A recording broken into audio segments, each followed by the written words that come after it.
ഇതുവരെ rate of reaction effect ചെയ്യുന്ന പല ഫാക്ടേഴ്സ് കണ്ടു. കോൺസെൻട്രേഷൻ, ടെമ്പറേച്ചറൊക്കെ കണ്ടു അല്ലേ. ഇന്ന് നമ്മൾ പഠിക്കാൻ പോണത് കാറ്റലിസ്റ്റ് എങ്ങനെയാണ് ഒരു റിയാക്ഷൻ്റെ റേറ്റിനെ ഇഫക്റ്റ് ചെയ്യുന്നത് എന്നുള്ളതാണ്. ആദ്യം നമുക്ക് എന്താണ് കാറ്റലിസ്റ്റ് എന്ന് നോക്കാം. നിങ്ങൾക്ക് അറിയുന്ന കാര്യം തന്നെയാണ് അല്ലേ. കാറ്റലിസ്റ്റ് എന്ന് പറഞ്ഞാൽ ഇതിന് മലയാളത്തിൽ ഉൽപ്രേരകം എന്ന് പറയും. എന്താണ് കാറ്റലിസ്റ്റ് എന്ന് പറഞ്ഞാൽ? A catalyst is A substance which alters the rate of A chemical reaction without itself undergoing any permanent chemical change. അതായത് സ്വയം ഒരു മാറ്റവും സംഭവിക്കാതെ ഒരു റിയാക്ഷൻ്റെ റേറ്റിനെ മാറ്റാൻ കഴിവുള്ള ആളെയാണ് നമ്മൾ കാറ്റലിസ്റ്റ് എന്ന് പറയുക. അപ്പോൾ അവിടെ ഒരു വാക്ക് പറഞ്ഞു, ഇനി പെർമനൻറ്റ് കെമിക്കൽ ചേഞ്ച് എന്ന് പറഞ്ഞു. സ്ഥിരമായിട്ടൊരു മാറ്റം സംഭവിക്കുന്നില്ല. റിയാക്ഷൻ നടക്കുമ്പോൾ ചെറിയ മാറ്റങ്ങളൊക്കെ അയാൾക്ക് സംഭവിക്കും, പക്ഷേ റിയാക്ഷൻ കഴിയുന്നതോടുകൂടി അയാൾ പൂർവ്വസ്ഥിതിയിലേക്ക് വരികയും ചെയ്യും. അത്തരം ആളുകളെയാണ് നമ്മൾ കാറ്റലിസ്റ്റ് എന്ന് പറയുന്നത്. ഈ കാറ്റലിസ്റ്റിൻ്റെ ചില പ്രത്യേകതകൾ എന്തൊക്കെയാണെന്ന് നോക്കാം. ഒന്നാമത്തെ പ്രത്യേകത, ഒരു റിയാക്ഷൻ കാറ്റലൈസ് ചെയ്യാൻ വളരെ കുറച്ച് കാറ്റലിസ്റ്റ് മതി. അപ്പോൾ a small amount of catalyst can catalyse a large amount of reactants. അപ്പോൾ കുറേ റിയാക്റ്റൻസ് ഉണ്ടെന്ന് വെച്ചിട്ട് പ്രശ്നമൊന്നുമില്ല. ആ റിയാക്ഷൻ കാറ്റലൈസ് ചെയ്യാൻ കുറച്ച് കാറ്റലിസ്റ്റിന് ധാരാളമാണ്. ഇനി മറ്റൊരു രണ്ടാമത്തെ പ്രത്യേകത എന്താണെന്ന് വെച്ചാൽ, സ്പോണ്ടേനിയസ് ആയിട്ടുള്ള റിയാക്ഷൻസിനെ കാറ്റലൈസ് ചെയ്യാനേ കാറ്റലിസ്റ്റിന് സാധിക്കുകയുള്ളൂ. സ്പോണ്ടേനിയസ് എന്ന് പറഞ്ഞാൽ നമുക്കറിയാം നാച്ചുറലായിട്ട് നടക്കുന്ന റിയാക്ഷൻസ്. അല്ലാതെ ഒരിക്കലും പോസിബിൾ അല്ലാത്ത നോൺ സ്പോണ്ടേനിയസ് റിയാക്ഷനെ പോസിബിൾ ആക്കാൻ ഒരു കാറ്റലിസ്റ്റിന് സാധിക്കില്ല. ഒരു കാറ്റലിസ്റ്റിന് ഒരു സ്പോണ്ടേനിയസ് റിയാക്ഷൻ്റെ കാറ്റലിസ്റ്റായിട്ട് പ്രവർത്തിക്കാൻ, അല്ലെങ്കിൽ അതിന് റേറ്റിനെ മാറ്റാൻ മാത്രമേ ഒരു കാറ്റലിസ്റ്റിന് സാധിക്കുകയുള്ളൂ. അതാണ് ഈ catalyst catalyses spontaneous reaction but it does not alter the rate of a non spontaneous reaction. മറ്റൊരു പ്രത്യേകതയാണ്, it does not change equilibrium constant of a reaction but helps in reaching the equilibrium faster. അതായത് ഒരു catalyst എന്ന് പറയുന്നത് റിയാക്ഷൻ്റെ റേറ്റിനെ increase ചെയ്യാനൊക്കെ സഹായിക്കും. പക്ഷെ അതെന്ന് വെച്ചിട്ട് ഒരിക്കലും ഇക്വിലിബ്രിയത്തിൽ എത്തിയ ഒരു റിയാക്ഷനെ മാറ്റം വരുത്താൻ ഒരു കാറ്റലിസ്റ്റിന് സാധിക്കില്ല. അപ്പോൾ ഒരു ഇക്വിലിബ്രിയത്തിൽ പെട്ടെന്ന് എത്താൻ സഹായിക്കും. അതായത് ഫോർവേഡ് റിയാക്ഷനും ബാക്ക്വേർഡ് റിയാക്ഷനെയൊക്കെ ഒരേപോലെ സ്പീഡപ്പ് ചെയ്ത് പെട്ടെന്ന് ഇക്വിലിബ്രിയത്തിൽ എത്തിക്കാൻ കാറ്റലിസ്റ്റ് സഹായിക്കും. പക്ഷേ ഇക്വിലിബ്രിയത്തിൽ എത്തിയ അല്ലെങ്കിൽ സന്തുലനാവസ്ഥയിൽ എത്തിയ ഒരു റിയാക്ഷനെ മാറ്റം വരുത്താൻ കാറ്റലിസ്റ്റിന് സാധിക്കില്ല. Now how does A catalyst work? ഒരു കാറ്റലിസ്റ്റ് എങ്ങനെയാണ് വർക്ക് ചെയ്യുന്നത്? Function of a catalyst is to provide an alternative path of lower energy barrier for the reaction. അതായത് ഒരു റിയാക്ഷൻ നടക്കാനായിട്ട് ലോവർ എനർജി ബാരിയർ കൊടുക്കുക എന്നുള്ളതാണ് ഒരു കാറ്റലിസ്റ്റിൻ്റെ ഫങ്ഷൻ. അതെങ്ങനെയാണെന്ന് മനസ്സിലാക്കാൻ വേണ്ടിയിട്ട് ഇപ്പോൾ നമ്മുടെ ക്ലാസ്സിലൊരു ഹൈ ജമ്പ് കോമ്പറ്റീഷൻ നടത്തുന്നുണ്ടെന്ന് വിചാരിക്കാം. ഹൈ ജമ്പ് എന്ന് പറഞ്ഞാൽ എല്ലാവർക്കും അറിയാമല്ലോ അല്ലേ. ഒരു ഉയരത്തിലൊരു ഇങ്ങനെ ഒരു റോഡ് വയ്ക്കും, അതിൻ്റെ മുകളിൽ കൂടി ചാടണം. ഈ റോഡ് വളരെ ഉയരത്തിലാണെങ്കിൽ എന്ത് സംഭവിക്കും? അധികം ആർക്കും ചാടാൻ കഴിയില്ല അല്ലേ. നല്ല സ്പോർട്സൊക്കെ അറിയുന്ന, നല്ല ഹൈ ജമ്പൊക്കെ നല്ല പ്രാക്ടീസൊക്കെ ഉള്ള ആൾക്കാർക്ക് മാത്രമേ അത് ചാടിക്കിടക്കാൻ സാധിക്കുള്ളൂ. പക്ഷെ ഞാൻ ആ റോഡൊന്ന് നല്ല താഴ്ത്തി വെക്കുകയാണ്. അങ്ങനെയാണെങ്കിൽ എന്ത് സംഭവിക്കും? നമ്മുടെ ക്ലാസ്സിലെ അധികം ആളുകൾക്കും ആ റോഡ് ചാടിക്കിടക്കാൻ സാധിക്കും. അപ്പോൾ കൂടുതൽ ആളുകൾക്കും ആ ഹൈ ജമ്പിൽ വിജയിക്കാനായിട്ട് സാധിക്കും. അതേപോലെ തന്നെയാണ് കാറ്റലിസ്റ്റും ചെയ്യുന്നത്. അപ്പോൾ ശരിക്കും റിയാക്ഷൻ നടക്കണമെങ്കിൽ വലിയൊരു എനർജി ബാരിയർ ക്രോസ് ചെയ്യണം. നമ്മൾ ടെമ്പറേച്ചറിൻ്റെ കേസ് പഠിച്ചപ്പോൾ നമ്മൾ കണ്ടിരുന്നു, ഒരു വലിയൊരു എനർജി ബാരിയർ ക്രോസ് ചെയ്യണം. അപ്പോൾ അങ്ങനെ ക്രോസ് ചെയ്യാൻ വേണ്ടി നമ്മൾ കൊടുക്കേണ്ട എക്സ്ട്രാ എനർജിയാണ് നമ്മൾ എന്തെന്ന് പറയണത്? ഓർമ്മയുണ്ടോ? ആക്ടിവേഷൻ എനർജി എന്ന് പറഞ്ഞിരുന്നത് അല്ലേ. അപ്പോൾ ഈ കാറ്റലിസ്റ്റ് ഉപയോഗിച്ച് എന്ത് ചെയ്യുന്നു വെച്ചാൽ, കാറ്റലിസ്റ്റ് മറ്റൊരു വഴി കാണിച്ചു കൊടുക്കുകയാണ്. അതായത് എളുപ്പത്തിൽ ചാടിക്കിടക്കാൻ പറ്റുന്നത്, നമ്മൾ നേരത്തെ പറഞ്ഞ ആ റോഡ് താഴ്ത്തി കൊടുക്കുന്നത് പോലെ, ആ ഒരു സ്റ്റിക്ക് ഒന്ന് താഴ്ത്തി കൊടുക്കുന്നത് പോലെ കുറച്ചും കൂടി എനർജി കുറവ് ആവശ്യമുള്ള ഒരു വഴി കാണിച്ചു കൊടുക്കുക എന്നുള്ളതാണ് കാറ്റലിസ്റ്റ് ചെയ്യുന്നത്. ഈ ചിത്രം ഒന്ന് നോക്കൂ കേട്ടോ. ഇവിടെ ABCDയിലേക്ക് എത്താൻ കണ്ട ഇങ്ങനെ വളഞ്ഞ വഴിയാണ് ഇവിടെ കാണിച്ചിരിക്കുന്നത് അല്ലേ. ഈ C എന്ന് പറഞ്ഞ കാറ്റലിസ്റ്റ് എന്ത് ചെയ്യണമെന്നറിയോ? അത്രയും എനർജി ഒന്നും ചിലവാക്കാതെ കുറച്ചും കൂടി വേഗത്തിൽ ABന്ന് CDക്ക് എത്താൻ പറ്റിയ കുറച്ചും കൂടി എനർജി കുറഞ്ഞൊരു വഴി കാണിച്ചു കൊടുക്കുന്നു. അപ്പോൾ അതാണ് കാറ്റലിസ്റ്റിൻ്റെ ഫങ്ഷൻ എന്ന് പറയുന്നത്. നമുക്ക് ആ പ്രോഗ്രസ് ഓഫ് റിയാക്ഷൻ്റെ പ്ലോട്ട് തന്നെ ഒന്ന് എടുക്കാം, കാറ്റലിസ്റ്റിൻ്റെ ഫങ്ഷൻ മനസ്സിലാക്കാനായിട്ട്. ഇവിടെ ബ്ലാക്ക് കളറിൽ കാണിച്ചിരിക്കുന്ന ഈ കർവ് എന്ന് പറയുന്നത് കാറ്റലിസ്റ്റ് ഉപയോഗിക്കാത്ത റിയാക്ഷനാണ്. അതാണ് അൺകാറ്റലൈസ്ഡ് റിയാക്ഷൻ. അതിൻ്റെ ആക്ടിവേഷൻ എനർജി നോക്കൂ, വളരെ ഹൈ ആണ് അല്ലേ. അപ്പോൾ കുറച്ച് റിയാക്റ്റൻസിന് മാത്രമേ ഈ റിയാക്ഷനിൽ പങ്കെടുക്കാൻ സാധിക്കുകയുള്ളൂ. രണ്ടാമത് നമ്മൾ റെഡ് കളറിൽ ഇങ്ങനെ വരച്ചിരിക്കുന്നത് അതായത് ആ ആക്ടിവേഷൻ എനർജി കുറഞ്ഞ് ആ കർവ് കുറഞ്ഞ ആ പ്ലോട്ട് എന്ന് പറയുന്നത് കാറ്റലൈസ്ഡ് റിയാക്ഷൻ, അതായത് കാറ്റലിസ്റ്റ് ഉപയോഗിച്ച റിയാക്ഷൻ്റെ പ്ലോട്ടാണ്. അവിടെ നോക്കി നോക്കുക, വളരെ കുറച്ച് എനർജി മതി, അപ്പോൾ കൂടുതൽ റിയാക്റ്റൻസിനും റിയാക്ഷനിൽ പങ്കെടുക്കാനായിട്ട് സാധിക്കും. അതുകൊണ്ട് തന്നെ റിയാക്ഷൻ്റെ സ്പീഡും കൂടും. അപ്പോൾ കാറ്റലിസ്റ്റ് എന്താ ചെയ്യണത് എന്ന് നമ്മൾ പറഞ്ഞത്, function of a catalyst is to provide an alternative path of lower energy barrier for the reaction.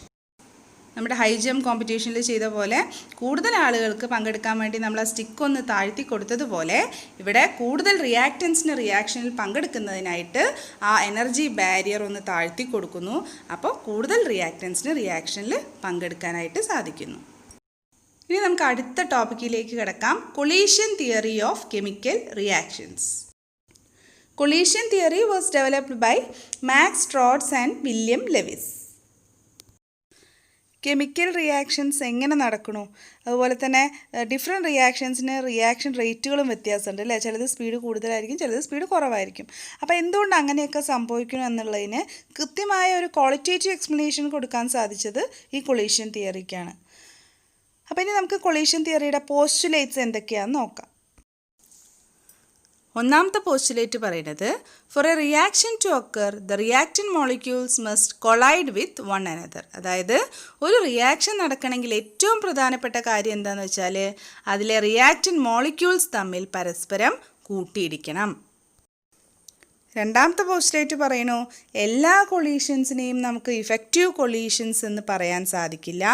Collisions effective collisions ആണ് എന്ന് പറയണമെങ്കിൽ അവിടെ ഒരു കെമിക്കൽ റിയാക്ഷൻ നടന്നിരിക്കണം. അതായത് ഈ കൊളീഷൻ കാരണം കൂട്ടിയിടിയുടെ റിസൾട്ടായിട്ട് അവിടെ റിയാക്റ്റൻറ്റുകൾ പ്രോഡക്റ്റായിട്ട് മാറണം. അങ്ങനെ ഒരു കെമിക്കൽ റിയാക്ഷൻ നടന്നുവെങ്കിൽ മാത്രമേ നമുക്ക് ആ കൊളീഷൻസിനെ ഇഫക്റ്റീവ് കൊളീഷൻസ് എന്ന് പറയാൻ സാധിക്കുകയുള്ളൂ. അതാണ് പറയണത്, all collisions are not effective. The collisions which result in the formation of products and which result in chemical reactions are called effective collisions. ഇനി ഇത്തരം ഇഫക്റ്റീവ് കൊളീഷൻസിൻ്റെ എണ്ണം എത്രത്തോളം കൂടുന്നോ അത്രത്തോളം റിയാക്ഷൻ്റെ റേറ്റും കൂടും. അതാണ് മൂന്നാമത്തെ പോസ്റ്റുലേറ്റ് പറയുന്നത്, as the number of effective collisions increases the rate of reaction also increases. Last postulate പറയണത്, ഇഫക്റ്റീവ് കൊളീഷൻസ് ആവണമെങ്കിൽ എന്തൊക്കെ കണ്ടീഷൻസ് ആണ് ഉള്ളത് എന്നുള്ളതാണ്. റിയാക്റ്റൻ മോളിക്യൂൾസ്, പരസ്പരം കൂട്ടിയിടിക്കുന്ന റിയാക്റ്റൻ മോളിക്യൂൾസ് അത്യാവശ്യം ഊർജ്ജസ്വലതയോട് കൂടി തന്നെ കൂട്ടിയിടിക്കണം. അവർക്ക് അത്യാവശ്യം കൈനറ്റിക് എനർജി വേണം, എങ്കിൽ മാത്രമേ അവരുടെ ബോണ്ട് ബ്രേക്ക് ചെയ്ത് പുതിയ പ്രോഡക്ട്സ് ആയിട്ട് മാറുകയുള്ളൂ. അപ്പോൾ അതാണ് ഒന്നാമത്തെ കാര്യം, the molecules must collide with sufficient kinetic energy. അതായത് വെറുതെ രണ്ട് റിയാക്റ്റൻ മോളിക്യൂൾസ് ഇങ്ങനെ അടുത്ത് കൂടെ ഒന്ന് തൊട്ട് തലോടി പോയാൽ അതൊരു കൊളീഷൻ ആവില്ല, അത് പ്രോഡക്റ്റ് ഫോർമേഷനിൽ കലാശിക്കില്ല. പ്രോഡക്ട്സ് ഉണ്ടാവണമെങ്കിൽ ആ മോളിക്യൂൾസ് തമ്മിൽ നല്ല ശക്തിയിൽ തന്നെ കൂട്ടിയിടിക്കണം. രണ്ടാമത്തെ ഒരു കണ്ടീഷൻ എന്താണെന്ന് വെച്ചാൽ, the colliding molecule should have proper orientation. Orientation എന്ന് വെച്ചാൽ അതിൻ്റെ അർത്ഥം എന്താണ്? ഡയറക്ഷൻ എന്നാണ്. അപ്പോൾ ഈ കൊളൈഡിങ് മോളിക്യൂൾസ്, അതായത് തമ്മിൽ പരസ്പരം കൂട്ടിയിടിക്കുന്ന ഈ മോളിക്യൂൾസ് ശരിയായ ദിശയിൽ തന്നെ കൂട്ടിയിടിക്കണം. എന്നാൽ മാത്രമേ നമുക്ക് ശരിയായ പ്രോഡക്റ്റുകൾ കിട്ടുകയുള്ളൂ. ഏതെങ്കിലും ഒരു ഭാഗത്ത് പോയിട്ട് കൂട്ടിയിടിച്ചതുകൊണ്ട് കാര്യമുണ്ടായില്ല. ശരിക്കും ഏത് ഡയറക്ഷനിലാണോ തട്ടേണ്ടത്, ഏത് ഡയറക്ഷനിലാണോ കൊളൈഡ് ചെയ്യേണ്ടത്, ആ ശരിയായ ദിശയിൽ തന്നെ കൊളൈഡ് ചെയ്യണം. അപ്പോൾ രണ്ട് പ്രധാനപ്പെട്ട കണ്ടീഷൻസ് ആണ് കൊളീഷൻസ് ഇഫക്റ്റീവ് ആവാൻ വേണ്ടത്. എന്തൊക്കെയാണ്? The molecules must collide with sufficient kinetic energy, and the second one is colliding molecules should have proper orientation. അപ്പോൾ ഈ രണ്ട് കാര്യങ്ങളും മനസ്സിലാക്കാനായിട്ട് നിങ്ങളൊരു ചെറിയ വീഡിയോ ഇതൊന്ന് കണ്ടു നോക്കൂ. അപ്പോൾ ഇഫക്റ്റീവ് കൊളീഷൻസിന് വേണ്ടി രണ്ട് കണ്ടീഷൻസ് ഒന്നുകൂടി നന്നായി മനസ്സിലാവും.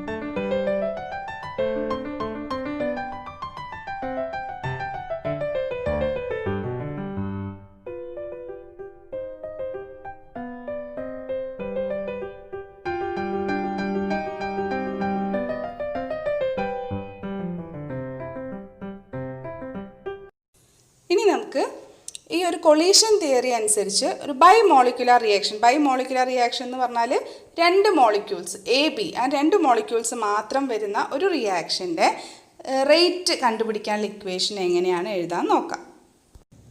Suppose we have an elementary bimolecular reaction A plus B giving products. According to collision theory, rate is equal to PZAB e raised to minus EA by RT. Arrhenius equation നമ്മൾ പഠിച്ചിരുന്നു, ഓർക്കുന്നുണ്ടോ? Arrhenius equation അനുസരിച്ച് നമ്മൾ എന്താണ് equation പഠിച്ചത്? K is equal to A e raised to minus EA by RT. അതായിരുന്നു Arrhenius equation അനുസരിച്ച് അല്ലേ? അതേപോലെ തന്നെ സിമിലർ ആയിട്ടുള്ളൊരു ഇക്വേഷനാണിത്. ഇവിടെ എക്ക് പകരം നമ്മൾ ഉപയോഗിച്ചിരിക്കുന്ന ടേമാണ് ZAB എന്നുള്ളത്. അതുമാത്രമല്ല ആ എക്ക് പുറമെ മറ്റൊരു ടേം, അതായത് P കൂടി ഇവിടെ വന്നിട്ടുണ്ട്. നമുക്ക് ഈ ഓരോ ടേംസും എന്തൊക്കെയാണെന്ന് നോക്കാം. ആദ്യം തന്നെ Z എന്ന് പറഞ്ഞിട്ടുണ്ടെങ്കിൽ കൊളീഷൻ ഫ്രീക്വൻസിയാണ്. What is this collision frequency? Collision frequency is the number of collisions per second per unit volume of the reaction mixture.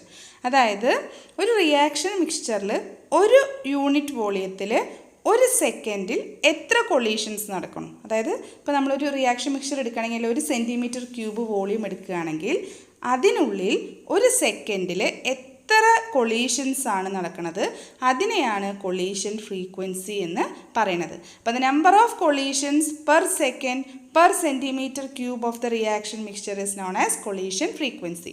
അപ്പോൾ എയുടെയും ബിയുടെയും രണ്ട് റിയാക്ഷൻസ് ബൈമോളിക്കുലാർ റിയാക്ഷനാണ് നമ്മൾ എടുത്തിരിക്കുന്നത്. അപ്പോൾ എയുടെയും ബിയുടെയും ഇടയിൽ ഉള്ള കൊളീഷൻസ് ആയതുകൊണ്ടാണ് ZAB എന്ന് അവിടെ റെപ്രസെൻറ്റ് ചെയ്തിരിക്കുന്നത്. അപ്പോൾ ZAB is the collision frequency of reactants A and B. നമ്മുടെ അർഹീനിയസ് ഇക്വേഷനിൽ എ എന്ന് പറയുന്ന ടേം ഓർമ്മയില്ലേ? ഫ്രീക്വൻസി ഫാക്ടർ അല്ലെങ്കിൽ പ്രീ എക്സ്പൊണൻഷ്യൽ ഫാക്ടർ എന്ന് പറയുന്നത്. ആ ടേമായിട്ടുള്ള സമാനമായിട്ടുള്ളൊരു ടേമാണ് ഈ Z എന്ന് പറയുന്നത്. ഇനി അടുത്ത ടേമാണ് P എന്ന് പറഞ്ഞിട്ടുണ്ടെങ്കിൽ probability factor which accounts for the proper orientation of molecules. Collisions effective ആവണമെങ്കിൽ വേണ്ടൊരു പ്രധാനപ്പെട്ട കണ്ടീഷനാണ് മോളിക്യൂൾസ് പ്രോപ്പർ ഓറിയൻറ്റേഷനിൽ കൂട്ടിയിരിക്കണം എന്നുള്ളത് അല്ലേ? ആ ഓറിയൻറ്റേഷൻ്റെ പ്രോബബിലിറ്റി സൂചിപ്പിക്കുന്ന ടേമാണ് P എന്ന് പറയുന്നത്. ഒരു പ്രധാനപ്പെട്ട ഫാക്ടർ കൂടി ഉണ്ടല്ലോ നമ്മുടെ കൊളീഷൻസ് ഇഫക്റ്റീവ് ആവാൻ വേണ്ടത്. ഏതായിരുന്നു അത്? എനർജി ഫാക്ടർ അല്ലേ? ഇവിടെ എനർജി ഫാക്ടറിനെ സൂചിപ്പിക്കുന്നത് നമ്മുടെ E raised to minus EA by RT എന്ന് പറയുന്ന ടേമാണ്. E എന്ന് പറയുമ്പോൾ ആക്ടിവേഷൻ എനർജിയൊക്കെ വരുന്ന ടേമാണല്ലോ. ആ ടേമാണ് എനർജിയെ സൂചിപ്പിക്കുന്നത്. അപ്പോൾ കൊളീഷൻ തിയറി അനുസരിച്ച് rate is equal to PZAB E raised to minus EA by RT. അപ്പോൾ മക്കളെ ഇതോടുകൂടി കൊളീഷൻ തിയറി കഴിഞ്ഞു. ഒപ്പം തന്നെ ഈ ചാപ്റ്ററും അവസാനിച്ചു. അപ്പോൾ നമുക്കിനി അടുത്ത ക്ലാസ്സിൽ പുതിയൊരു ചാപ്റ്ററുമായിട്ട് കാണാം കേട്ടോ. Okay, by.